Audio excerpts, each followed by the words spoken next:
এই নামাজের গুরুত্ব দিছে নবীজি গো।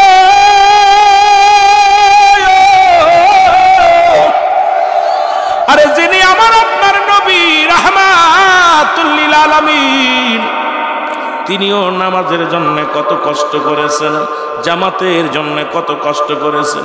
একটা কথা বারবার মনে পড়ে যায়, রাহমাতুল লিল আলামিন অসুস্থ হয়ে গেলেন। আম্মা জান আয়েশা সিদ্দিকে ডাকতে বলে, আয়েশা রে, আয়েশা রে, তোমার আব্বাজানকে ইমামতি করতে বলবা, জামাতে যেন নামাজ আদায় করে নেয়। জোরে বলেন মারহাবা। রাসূলুল্লাহ, মুসলমান শোনো, আমার নবীজি একবার নয় দুইবার নয়, একবার সুস্থ হয় আবার বেহুশ হয়ে যায়। এবার আম্মা জান আয়েশা সিদ্দিকাকে ডাকতে বলে, আয়েশা রে, নামাজ হইছে, নামাজ হইছে। আমার নবীজি বলার পর আম্মা জান আয়েশা বলেন না। এবার মাথা তুলে তাড়াইলেন, তাকায় দেখে নামাজ চলতেছে। রাসূলুল্লাহ বলেন, আয়েশা রে, নামাজ হয়েছে কি নি? কয়, হুজুর নামাজ চলতেছে মসজিদের ভিতরে। রাসূলুল্লাহ বলেন, আয়েশা রে, আমার মাথাটা উঁচু করে ধরো। আম্মা জান আয়েশা রাসূলুল্লাহর মাথাটা উঁচু করে ধরলেন।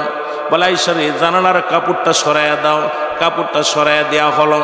রাসূলুল্লাহ মসজিদের দিকে তাকাইয়া আমার রাসূল চোখ দিয়ে দর দর করে পানিগুলো ছেড়ে দিল।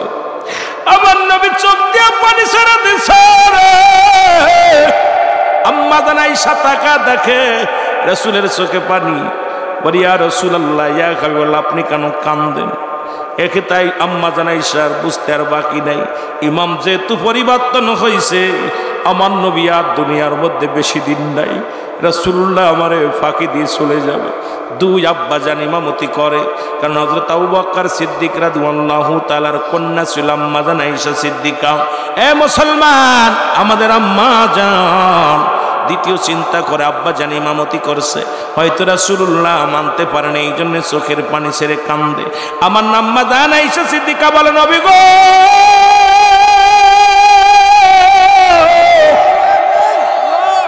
আপনার চোখে কেন পানি? আপনি কেন কাঁদছেন? আম্মা জান বলা পর নবীজি বলে, আয়েশা রে, এটা আমার আনন্দের কান্না। এই নামাজের জন্য আমি কত কষ্ট করলাম, এই নামাজের জন্য আমি কত মেহনত করলাম, কত পাথরের আঘাত খাইলাম, কত কাফেরদের মার খাইলাম। এই নামাজের দাওয়াত দিতে যাইয়া, জামাতের মেহনত করতে যাইয়া, আজকে আমি যাবার বেলা তো চোখ দিয়ে আমি দেখে গেলাম আমার উম্মতিরা জামাতে নামাজ আদায় করে। জোরে বলেন মারহাবা। আর একটু জোরে জোরে চিল্লায় বলা যাবে না আল্লাহু আকবার। আমার ভাইরা, আমার বন্ধুরা, আমার রাসূলুল্লাহ জামাতের। আব্দুল্লাহ আনসারী বলে, বিবি রে, আমার নবী ওয়াজ করছে, যদি কোনো ব্যক্তি 5 ওয়াক্ত সালাত, 5 ওয়াক্ত নামাজ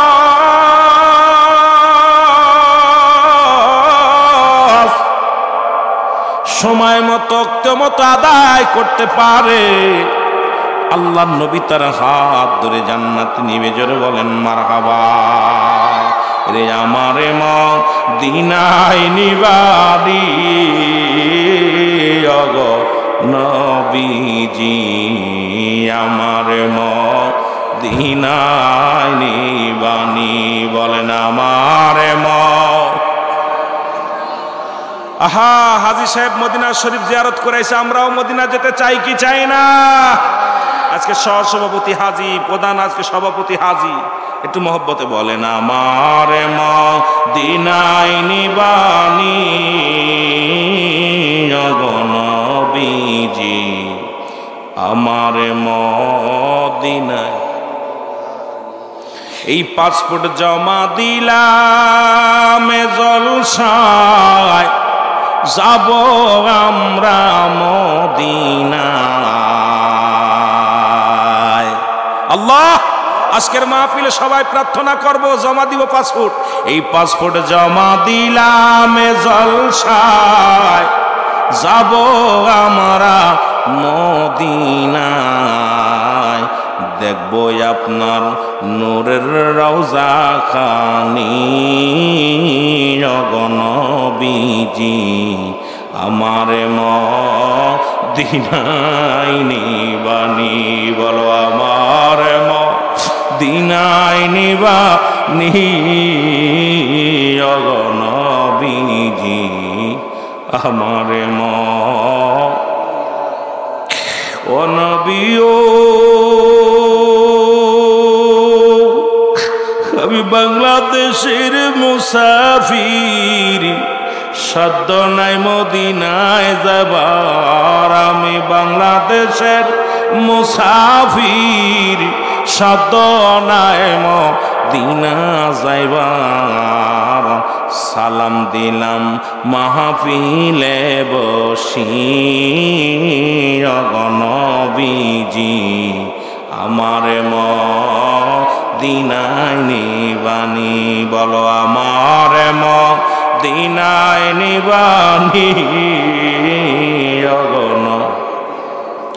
আমার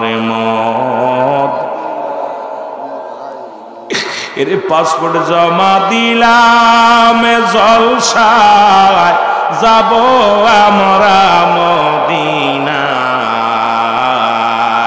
বলেন পাসপোর্ট জমা দিলাম ও যাব আমরা মদিনায় দেখব আপনার নূরের রওজা খানি নবীজি আমার আমার বাবারা জোরে বলেন আমার মদিনায় নিবানি ওগো আমার এ দুনিয়ার মুসলমান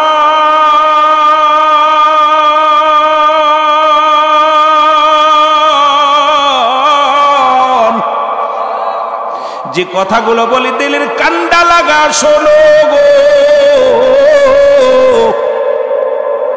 আব্দুল্লাহ আনসারী ডাক দিয়ে বলে বিবি রাহমাতুল্লিল আলামিন মায়ের নবী ওয়াজ করছে রে যদি কোনো ব্যক্তি 5 ওয়াক্ত নামাজ 5 ওয়াক্ত সালাত সময় মতো ওক্ত মতো আদায় করতে পারে আল্লাহর নবী তার হাত ধরে জান্নাতে নিবে জোরে বলেন মারহাবা আর একটু জোরে বলা যাবে না মারহাবা বিবি ডাক দে কয় স্বামী ও আমার স্বামী আপনার কাছে সূত্র একটা দাবি করে যাই গো জীবনে আপনার কাছে দামি কাপড় চাই না দামি পোশাক চাই না দুনিয়ার মধ্যে কোনো বালাখানা চাই না কোনো ধন সম্পদ আপনার কাছে চাই না আপনি আমাকে একটু সুযোগ করে দিবেন আমিও যেন সময় করে 5 ওয়াক্ত সালাত জামাতের সঙ্গে আমিও যেন 5 ওয়াক্ত নামাজ সময় মতো আদায় করতে পারি জোরে বলেন মারহাবা কেমন বিবি দেখছেন আহা এমন একটা বিবি যদি আপনার নসিবে জুটে যায় ও মুসলমান 3টা গুণ দেখে বিয়ে যদি করতে পারেন তাহলে কপাল খুলে যাবে 3টা গুণের গুণান্বিত যে নারীর ভিতরে আছে গো ও আমার যুবক বন্ধুরা শুনে না আর দুনিয়ার মধ্যে সবথেকে বাঁচার জন্য 4টা গুণ লাগবে এই 4 গুণের গুণান্বিত যদি কোনো নারী বিবাহ করতে পারেন তাহলে আপনার জীবন পরিবর্তন হয়ে যাবে 1 নাম্বার হলো সতীত্বর আমানতদারি যে নারী জীবনেও কোনোদিন কোনো পর পুরুষের কাছে যায় নাই কোনো বেগানা পুরুষের সামনে যায় নাই কোনো পর পুরুষের হাত ধরে নাই কোনো খালাতো ভাই মামাতো ভাইয়ের চেহারা পর্যন্ত দেখে নাই এই নারীগুলো যারা নিজের সতীত্ব রক্ষা করেছে রে বাবা 1 নাম্বার সতীত্ব রক্ষাকারী নারী 2 নাম্বার হলো মুসলমান 2 নাম্বার হলো মুসলমান আমলদারি 3 নাম্বার হলো মুসলমান পর্দাশীলতা নারী 4 নাম্বার তার ভিতর রূপগুণ থাকা লাগবে এই 4টা গুণের কোনো নারী যদি কারোর কপালে একবার জুটে যায় ওই পুরুষটা জীবনেও কোনোদিন পরক্রিয়া করবে না ওই পুরুষ আর অন্য মহিলার দিকে তাকাবে না আর ওই 4টা গুণের গুণান্বিত যদি কোনো পুরুষ কারোর নসিবে যদি কোনো মহিলার নসিবে হয়ে যায় এত ওয়াজ করে লাভ কি সামান্য একটু বোঝার দরকার আলোচনাটা সারা রাত আলোচনা করলাম আমল করলাম না বুঝলামও না এই 4টা গুণের গুণ থাকার দরকার ওই পুরুষটা পৃথিবীর মধ্যে তার নারীকে ঠকাবে না যে পুরুষ তার সতীত্ব রক্ষা করেছে, আমানতদারি, জীবনে কোনোদিন কোন নারীর কাছে যায় নাই, জীবনে কোনোদিন কোন নারীর সাথে ফাহিশা কথা বলে নাই। এক নাম্বার ওই পুরুষগুলো, যে পুরুষগুলো তার আমানতদারি, মুসলমান শুনে নাও, তার মুসলমান আমানতদারি, তার সতীত্ব আমানতদারি রাখছেন। দুই নাম্বার, যে পুরুষটা নামাজ আদায় করে, সালাত, যে পুরুষটা হালাল খোর বান্দা, এই এমন একটা পুরুষ যদি কোনো মেয়ের জীবনে এসে যায়, ওই মেয়েটার জীবনটা ধন্য হয়ে যাবে। জোরে জোরে চিল্লায় বলা যাবে না মারহাবা। বিয়ে করতে লাগলে 4টা গুণ দেখবে যুবক, 3টা, সর্বনিম্ন 3টা গুণের গুণান্বিত নারী যদি বিয়ে করতে পারো, ওই নারী জীবনও তোমার ফাঁকি দিবে না। পৃথিবীতে বিষ খেয়ে মারা আত্মহত্যা করবে, জীবন দিয়া দিবে, কোনোদিন স্বামীর হক নষ্ট করবে না। 3টা গুণ। যুবকেরা খেয়াল কর, যেহেতু যুব সমাজ আয়োজিত আজকের মাহফিল, আমার যুবক ভাইরা গভীর মনোযোগ। নাম্বার 1, আমানতদারি, সতীত্বর আমানতদারি, সতীত্বর আমানতদারি। এখন বাংলাদেশে এই সতীত্বর আমানতদারি মহিলা আমার মন বলে আপনাদের জেলায় 2-4টে পাওয়া যাবে বলে বিশ্বাস নেই। ঠিক কিনা? ঠিক কিনা? রাগ করেন না যদি বলতে হুজুর এগুলো আপনি বুঝলেন কেমন? বোঝা না, কারণ এখন মেয়েরা ছেলেদেরকে বিলিয়ে দিচ্ছে তাদের জীবনটা। জোরে বলেন ঠিক কিনা? আজকে সব জায়গা খুন খারাপি হওয়ার পিছনে আজকে প্রায় দেখি আজকে ধর্ষণ। একটাই কারণ হলো মহিলাদের পোশাক। কারণ তারা শালীনতা পেয়ে এমন পোশাক পরিধান করা শুরু করেছে। এ যুবক, আজকেও দেখলাম মার সামনে মেয়েকে ধরে নিয়ে দর্শন করেছে। দেখলাম মা বুরকা পরা, মেয়ে দেখি বডিস পরা, গায়ে খালি গায়ে। এই মেয়ে তো কখনো যে কলা সুলা থাকের পর মাসি বসবেই। জোরে বলেন ঠিক কিনা? কোন দিন সুলা কলার উপরে যদি সুসা থাকে তাই মাসি ঠেকানো যায় না। কথা কন না, ঠিক কিনা? মাসি চেনেন? চেন, কথা বলেন না কেন? আমি কারো তেলমের ওয়াজ করি না। রুহুল আমিন সিদ্দিকীর ওয়াজ, যদিও আমাকে ওয়াজ দিছে আজকে কবর হাসরের দিকে, একটু নামাজের দিকে, তবে রুহুল আমিনের আওয়াজ সবসময় বাস্তবমুখী আলোচনা করে বেশি। বাংলাদেশ ওয়ান পিস, যা জীবনে কোনোদিন তেলমের ওয়াজ করা শেখে নাই রুহুল আমিন সিদ্দিকী। ঘটনা হলো, দাওয়াতের আশায় আসি না এখানে, আপনারা দাওয়াত দিয়েছেন, আইসি রিজিকের মালিক আল্লাহ, খাওয়াইছেন আলহামদুলিল্লাহ। কমিটির ব্যবহার অনেক খুশি, রিসিভ করছে, ভালো লাগছে, ব্যবহার অনেক ভালো। যিনি দাওয়াত দিছে তা তো অতুলনীয়, আমার ভাই, অনেক ভালো মনের মানুষ। তা যেটা বলতেছিলাম, যে আপনাদেরকে বলতেছে, আজকে বাংলাদেশে এই রেপ এবং জিনার পিছনে দায়ী হলো মেয়েদের এই শালীনতা পোশাক। জোরে বলেন ঠিক কিনা? আরো জোরে বলেন ঠিক কিনা? দাউসের পিতামাতা বিনা হিসেবে জাহান্নামে যাবে।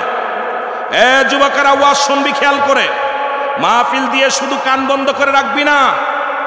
আজকে দেখলাম এখানে বাজার বসছে, মেয়ে ছেলে সব এক জায়গায়। আমার নিয়ে আসতেছিল যখন খাবার খাওয়াইতে, বাইরা বারবার বারণ করতে, কিন্তু কে কার কথা শোনে? আমি বলতে চাই দোকানগুলো বন্ধ করতে হবে। আর ওখানে একজন কমিটি খুব শক্ত হাতে লাঠি নিয়ে বসতে হবে। এখানে জান্নাতের বাগান, এখানে অসংখ্য মানুষ কবরে শুয়ে আছে, তাদের নেকির জন্য আজকের মাহফিল। জোরে বলেন ঠিক কিনা? এখানে মেলা নয়, এখানে আনন্দ চুরি ফিতে কেনার জায়গা না। আজকের দিন চোখের পানিগুলো সব দোকান বন্ধ, আজকে সমস্ত ঘর বন্ধ, তালা মেরে আসতে হবে, আল্লাহর দরবারে কাঁদতে হবে, আল্লাহ আগামী বছর এই দিনটা পাবো না, আগামী দিন আমরা বাঁচবো না। আজকে গুনাহ মাফের একটা সুযোগ পেয়েছি, সবাই গুনাহ মাফ করে নিব। জোরে বলেন ঠিক কিনা?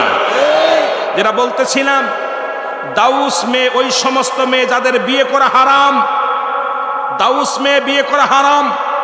যে সমস্ত মেয়েরা মেয়ে কুলে জন্ম নিয়ে প্যান্ট শার্ট পরে, শার্ট গায়ে দেয়, যে সমস্ত মেয়ে, ভালো করে লিখে নেন, অনেক অবিবাহিত যুবক আছেন, অনেক গার্জিয়ান আছেন, আপনাদের কাজে লাগবে। কারণ আপনারও একটা মেয়ে হতে পারে, আপনিও বিয়ে করবেন, আপনার মেয়েও বিয়ে দিবেন, আপনার ছেলেও বিয়ে দিবেন। যে সমস্ত দাউসের পিতামাতার নামাজ, রোজা, হজ, যাকাত সব বরবাদ করে দেওয়া হবে।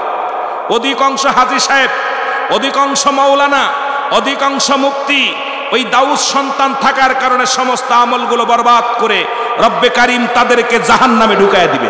জোরে বলো আল্লাহু আকবার। যে সমস্ত মেয়েরা দাউস চিনে নেন, দাউস মেয়েকে বিয়ে করা হারাম, হারাম, হারাম, হারাম। এই দাউস কারা? দাউস হলো যে সমস্ত মেয়েরা মেয়ে কুলে জন্ম নিয়ে প্যান্ট শার্ট পরে, শার্ট গায়ে দেয়, পুরুষের ন্যায় চলাফেরা করে, পুরুষের ন্যায় কথাবার্তা বলে, সাইকেল চালায়, গাড়ি চালায়, তাদের সম্পূর্ণ বাজার ঘাট ইত্যাদি ইত্যাদি করে পুরুষের ন্যায়। এক কথায় পুরুষ মহিলা হয়ে পুরুষ পুরুষ ভাব। এরা হলো দাউস, এদেরকে বিয়ে করা হারাম, এদের পিতামাতা জাহান্নামী, ওরাও জাহান্নামী। আল্লাহু আকবার বলেন না, আর একটু জোরে বলেন।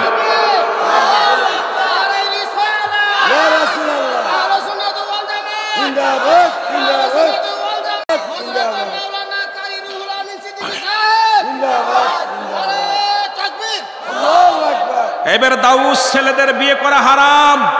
যেহেতু পল্লী এলাকা আমার মারা শুনবেন, ওই ছেলেকে বিয়ে করা হারাম যে সমস্ত ছেলেরা ছেলে কুলে জন্ম নিয়ে গলায় সোনার চেন দেয়, হাতে চুরি দেয়, কান ফুরায়, নাক ফুরায়, কান নাক ফুরায়া মহিলাদের মতো কথাবার্তা বলে, মহিলাদের মতো চলাফেরা করে, মহিলাদের মতো উন্না টানে, এই সমস্ত দাউস পুরুষদেরকে বিয়ে করা হারাম হারাম হারাম। আল্লাহু আকবার বলেন, আর একটু জোরে বলেন। এখন এই এলাকার মধ্যে যেগুলো দাউস আমি চিনায় দিয়ে গেলাম, দাউস গুলো আর যে সমস্ত মেয়েরা বুক টান করে বেশিরভাগ হাটে দেখবেন, লজ্জা হায়া নাই, এরা বেশিরভাগ বুক টান এই জিনাকারী মহিলা, এরা নাউজুবিল্লাহ বলেন না, আরো জোরে বলেন। ওয়াজ অনেক ওয়াজ, পল্লী এলাকা শুধু অনেক কথা রয়েছে। যেহেতু আমি ওদিকে যেতে পারবো না, তবুও কিছু টাচ দিতে হবে, কারণ আমাকে মরতে হবে। যেহেতু উনি আমার সাবজেক্ট দিছে কবরের দিকে, কবরে গেলে যেতে লাগলে এই আমলগুলো পরিত্যাগ করার দরকার আছে কিনা, জোরে বলেন, অভ্যাসগুলো পরিত্যাগ করার দরকার আছে কিনা। আমার বাবারা, যে কথা আমি বলতেছিলাম, 5টা গুণ, 3টা গুণ, মেয়েদের ভিতর সর্বনিম্ন কয়টা গুণ দেখবেন? এই জোরে বলেন, কয়টা গুণ? 4টা গুণ, বেশিরভাগই 4টা। 5টা গুণ দেখতে গেলে আমার দেশে হবে না। সর্বনিম্ন 3টা গুণ দেখলে বিয়ে করবেন। 4টা গুণ দেখা উত্তম। নাম্বার 1, ওই নারী সতীত্বর রক্ষাকারী। সুবহানাল্লাহ বলেন না, ওই নারী সতীত্বর রক্ষাকারী। নাম্বার 2, সে পর্দাশীলতা। আজকে আমার দেশে পর্দা নাই বললেই চলে, জোরে বলেন ঠিক কিনা। আমার দেশে পর্দা নাই বললেই চলে। পর্দা যেমন ফরজ, নামাজও তেমন ফরজ। নামাজও যেমন ফরজ, পর্দাও তেমন, জোরে বলেন না, ফরজ। কি পর্দা কি করা? জোরে বলেন, কি করা? ফরজ। এটা অমান্য করলে কি কাফের? জোরে বলেন ঠিক কিনা। ফরজ তরফ করা কবিরা গুনাহ, জোরে বলেন ঠিক কিনা। আমার ভাইরা, নাম্বার 2 মুসলমান। নাম্বার 3 হলো ওই মেয়ে আমলদারি, জোরে বলেন না সুবহানাল্লাহ। কোরআন শরীফ পড়তে পারে, নামাজ পড়তে পারে, আমল করতে পারে। অনেক মেয়ে দেখবেন রোজা রাখে না, গার গোস্ত কমে যাবে, জোরে বলেন ঠিক কিনা। বডি ফিটনেস নষ্ট হয়ে যাবে, রোজা রাখেন। অনেক যুবকও আছে, এই যে সামনে মায়ের রমজান মাস আসতেছে, অনেক যুবক আর ওই বাপ মা কত বড় বেহায়া, বাপ মা ছেলেরে ডাকে না, কষ্ট হবে, মেয়েরে ডাকে না, কষ্ট হবে। এরে বাবা, ইমাম সাহেব বারবার ডাকতেছে, সময় হয়ে গেছে, ওঠো, খেয়ে নাও। মিস যদিও ছেলে ওঠে, কয় বাবা না, তোর মুখের দিক তাকানো যায় না।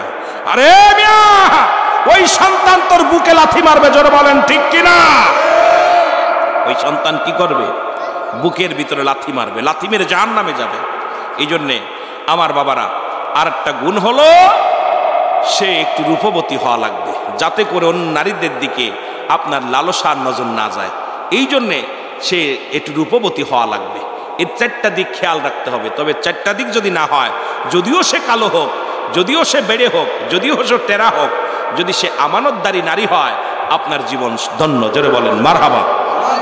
পুরুষের জন্যে যে সমস্ত ছেলেরা মেয়েরা বিয়ে করবেন, গার্জিয়ানদের আমি অনুরোধ করে যাব, 1 নাম্বার, ওই ছেলেটা আমানতদারী কিনা, সেও অপচয় করছে কিনা। রাসূল তো ওয়াদা করেছে, ইমাম সাহেব আছেন, ইমাম সাহেব আপনারা না বলতে, আলেম ওলামা যারা আছেন, নবীজি নিজে ওয়াদা করেছে, 2টা জিনিস যে ব্যক্তি আমার কাছে হেফাজত করবে, জামিনদার হবে, আমি নবী তার জন্য বেহেশতের জামিনদার হব। নাম্বার 1, 2 গালের মধ্যবস্তু। নাম্বার 2, 2 পায়ের মধ্যবস্তু, লজ্জাস্থান, স্ত্রীলিঙ্গ পুরুষলিঙ্গ। এই 2টাকেও অপচয় করে নাই। একমাত্র স্বামী স্ত্রীর কাছে, স্ত্রী স্বামীর কাছে। এই যে ব্যক্তি, আল্লাহর নবী বলছে, আমার কাছে ওয়াদা করতে পারবে যে আমি স্ত্রীর কাছ ছাড়া অন্য জায়গায় যাই নাই, আর স্ত্রী বলবে আমি স্বামী ছাড়া অন্য কোনো পুরুষের কাছে যাই নাই, নবীজি বলছে আমি হাত ধরে জান্নাতে নিব। সুবহানাল্লাহ বলেন না। এখন আপনাদের যদি বলে হাত উঠাইতে যে কয়জন আজ পর্যন্ত অপচয় করছেন, ইনশাল্লাহ হয়তো উঠাবেন না ভয়ে, কিন্তু আপনার যে পাপ, এই পাপের কথা যদি আপনার বাবা জানতো, জীবনও আপনাকে সন্তান পরিচয় দিত না। যদি আপনার ভাই জানতো, আপনাকে ভাই বলে ডাকতো না। আপনার স্ত্রী জানতো, তালাক দিত। বোনে জানলে আপনাকে ভাই বলতো না। প্রতিবেশী জানলে আপনার সাথে কথা বলতো না। এত পাপ করেছেন, রব্বে কারিম সব গোপন রাখছে। আজকের মাহফিল থেকে আমরা সবাই ক্ষমা চাবো যে আল্লাহ, বিগত দিন যা করেছি আজকে থেকে আমাদেরকে তুমি ক্ষমা করে দাও। জোরে বলেন আমিন, আরো জোরে বলেন আমিন। আপনি চক্ষু দুটা বন্ধ করে দেখেন কত পাপ করছেন। এটা যদি ফাঁস হয়, আপনার স্বামী স্ত্রী যদি জানে যে আপনি কি কত অপরাধী, আপনার ভাই, আপনার বন্ধু, আপনার আব্বা, আপনার মা, যদি আপনি জানে আপনার পাপের কথাটা, জীবনে আপনাকে জীবনে ছেলেবেলে পরিচয় দিবে না। একটু চিন্তা করার দরকার আমার। সেই রব্বে কারিম যিনি আমার আপনার মালিক, আমি আমার আপনার রব, সেই রব্বে কারিম গোপন রাখছে, সব গোপনের গোপন, জাল্লা বান্দারে মাফ করার জন্যে। তারপরেও যদি ক্ষমা না পান, তার মতো কপাল পুরা নাই। নাম্বার 1।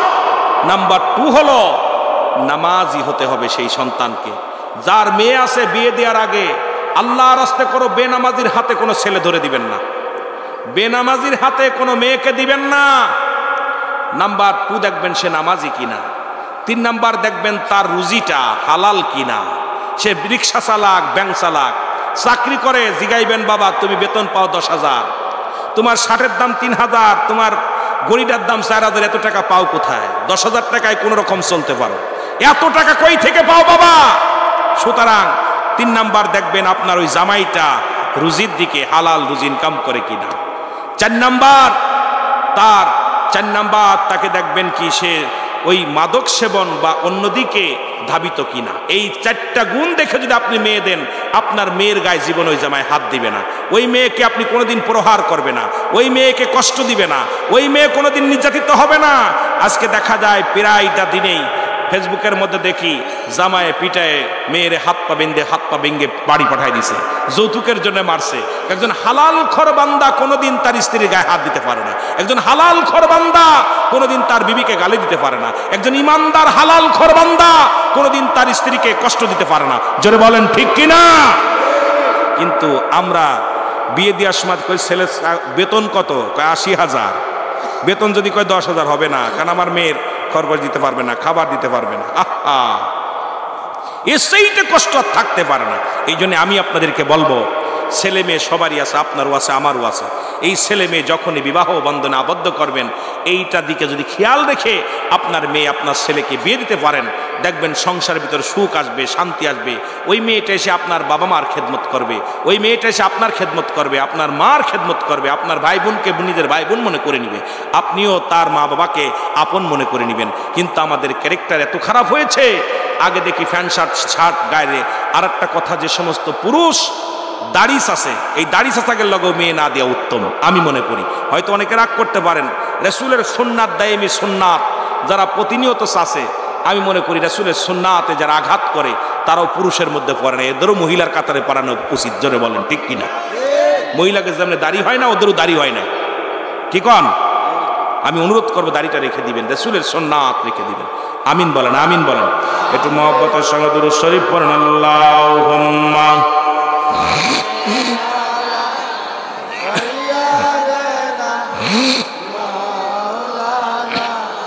আরো জোরে বলেন, আলা আলি সাইয়্যিদিনা।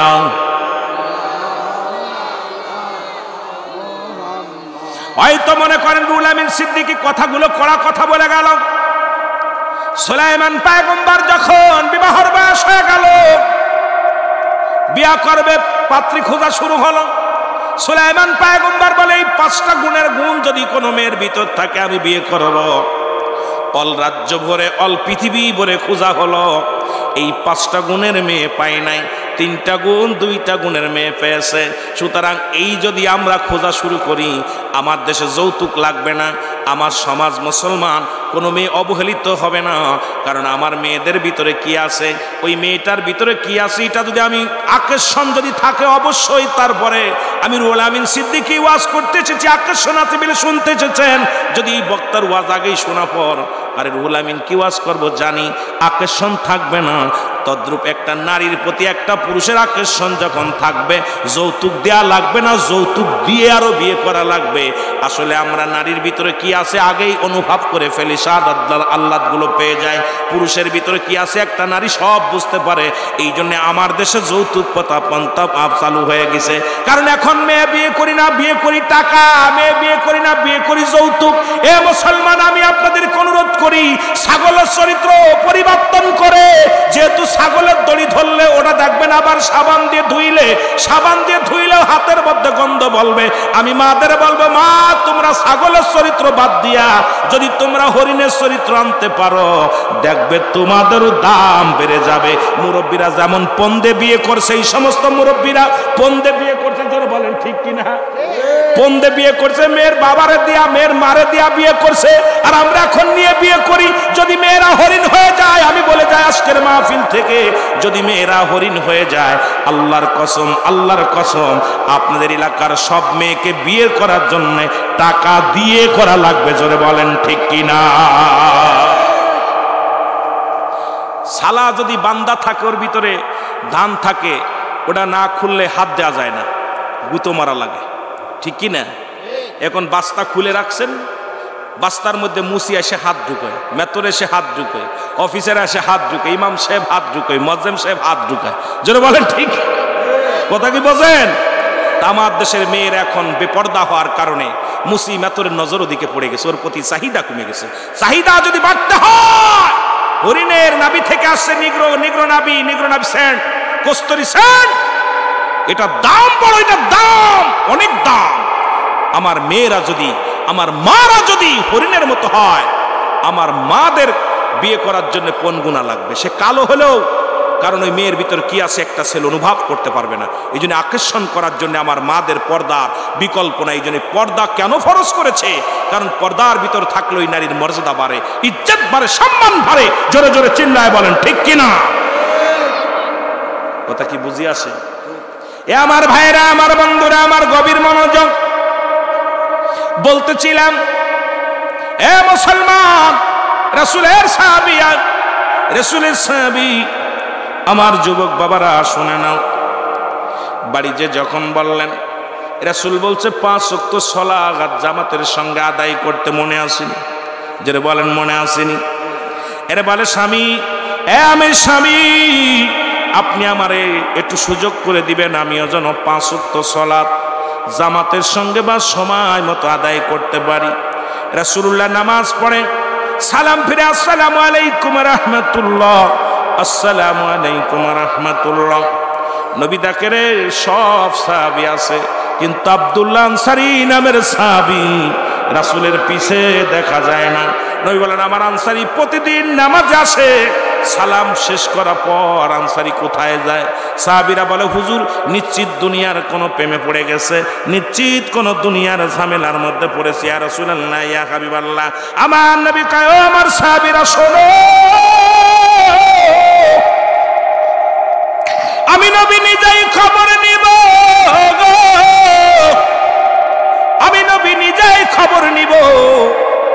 রাসূলুল্লাহ চলে গেলেন আনসারীর বাড়িতে, আসসালামু আলাইকুম আলাল বাইত, আসসালামু আলাইকুম আলাল বাইত, আসসালামু আলাইকুম আলাল বাইত। 3বার সালাম দিলেন রাসূলুল্লাহ, কোনো সালামের জবাব আসলেন না। নবীজি মনে একটু কষ্ট পায়া ফিরে চলে আসলেন। ও আমার যুবক বন্ধুরা শুনে নাও, নবীজি ফিরে চলে আসলেন। এই সময় মুসলমান পিছন থেকে সাহাবী সালামের উত্তর দাও, আলাইকুম আসসালাম ইয়া রাসূলুল্লাহ, ওয়ালাইকুম আসসালাম ইয়া হাবিবাল্লাহ, ওয়ালাইকুম আসসালাম ইয়া রাহমাতাল লিল আলামিন। আল্লাহর নবী ডাক দিয়ে বলে, আনসারী,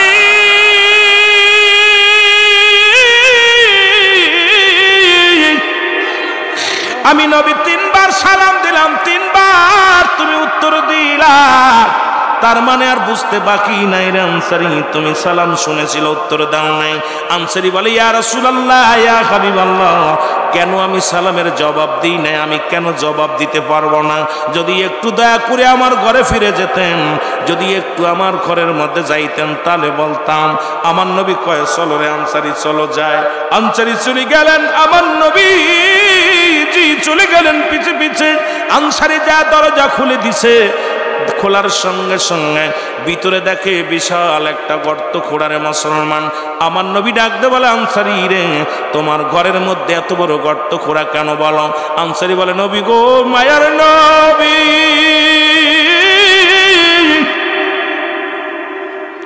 ইয়া রাসূলুল্লাহ, ইয়া হাবিবাল্লাহ, মায়ার নবী, নবী গো, আপনি যখন আমারে সালাম দিয়েছিলেন তখন আমি এই গর্তের মধ্যে উলঙ্গ অবস্থায় বসেছিলাম, এই কারণে আপনার সালামের জবাব নিতে পারি নাই।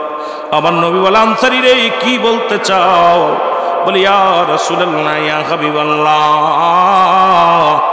ও আমার নবী, ও আমার মায়ার নবী, ইয়া রাসূলুল্লাহ, ইয়া হাবিবাল্লাহ, সেদিন রাত্রে যখন আপনি ওয়াজ করেছিলেন 5 ওয়াক্ত ফরজ নামাজ, 5 ওয়াক্ত সালাত যদি কোনো ব্যক্তি জামাতের সঙ্গে সময় মতো আদায় করতে পারে, আপনি তার হাত ধরে জান্নাতে নিবেন। ইয়া রাসূলুল্লাহ, এই ওয়াজটা আমি বাড়ি এসে আমার বিবিরে বলি। আমার বিবি আমার হাত ধরে বলেছিল, স্বামী রে, আপনার কাছে আমি একটা দাবি করব, জীবনে আমি দামি কাপড় চাই না, পোশাক চাই না, কোনো কিছু চাই না, আপনি আমাকে একটু সুযোগ করে দিবেন, আমিও যেন 5 ওয়াক্ত সালাত জামাতের সঙ্গে আদায় করতে পারি। ইয়া রাসূলুল্লাহ, ইয়া হাবিবাল্লাহ, নবী গো,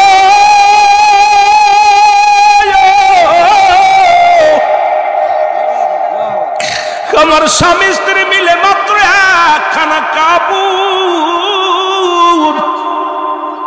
নবী গো, মাত্র এক টুকরা কাপড়। নবী গো, যখন মসজিদে আজান পড়ে যায়, আমি গর্তের মধ্যে ঢুকে যায়, আমার বিবি উলঙ্গ হইয়া ওই কাপড়খানা খুলে দেয়, আমি ওই কাপড়খানা পরিধান করে ইয়া রাসূলুল্লাহ, ইয়া হাবিবাল্লাহ মসজিদে চলে যায়। আবার নামাজ শেষ করে দৌড়ে এসে গর্তের মধ্যে ঢুকি আমি আমার কাপড়খানা খুলে দিই, আমার বিবি নামাজে দাঁড়ায়া যায়। নবী গো, যখন আপনি আমাকে সালাম দিয়েছিলেন তখন আমার বিবি নামাজের মধ্যে ছিল, আর আমি উলঙ্গ অবস্থায় ছিলাম, এই কারণে আপনার সালামের জবাব দিতে পারি নাই। আমার নবী চোখের পানি ছেড়ে ডাক দিল, আনসারী আয় রে আয়। আমার নবী বুকের মধ্যে টানতে বলে, আনসারী রে, আমি নবী কথা দিলাম রে, আমি নবী কথা দিলাম রে, ইয়াউমাল কিয়ামতের ময়দানে আনসারী, আমি তোদের স্বামী স্ত্রী দুজনকে নিয়ে আমি নবী জান্নাতে যাব। জোরে বলেন মারহাবা। আমার দয়াল নবী বিগনে, আমার মায়ার নবী, আপন বলতে কেহ নাই জগতে, আমার আপন বলতে, আরো জোরে বলেন, আমার আপন বলতে, ওরে বেবে দেখি আমি সবই মিশে, ভেবে দেখি আমি সবই মিশে, অগমিশে মায়ার সংসারে, বল মিশে মায়ার সংসারে, আপন বলতে কেহ নাই জগতে, বলেন আপন বলতে, আরো জোরে বলেন, আমার দয়াল নবী বিহনে, আমার মায়ার নবী, আপন বলতে কেহ নাই জগতে, বলেন আপন বলতে, ও নবী ও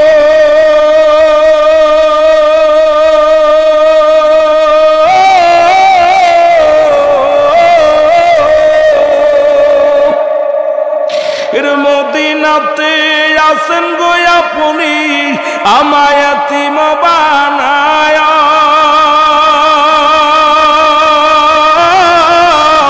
এই আশেকে কান্দে গো নবী বাংলাতে বসিয়া, এই আশেকে কান্দে গো নবী বাংলাতে বসিয়া, আমার দয়াল নবী বিহনে, আমার মায়ার নবী,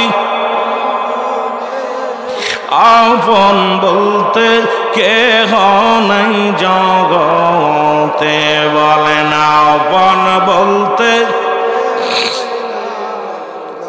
ওরে ভেবে দেখি আমি সবই মিছে, ভেবে দেখি আমি অগমিছে মায়ার সংসার রে, আপন বলতে নাই জগতে আমার আপন।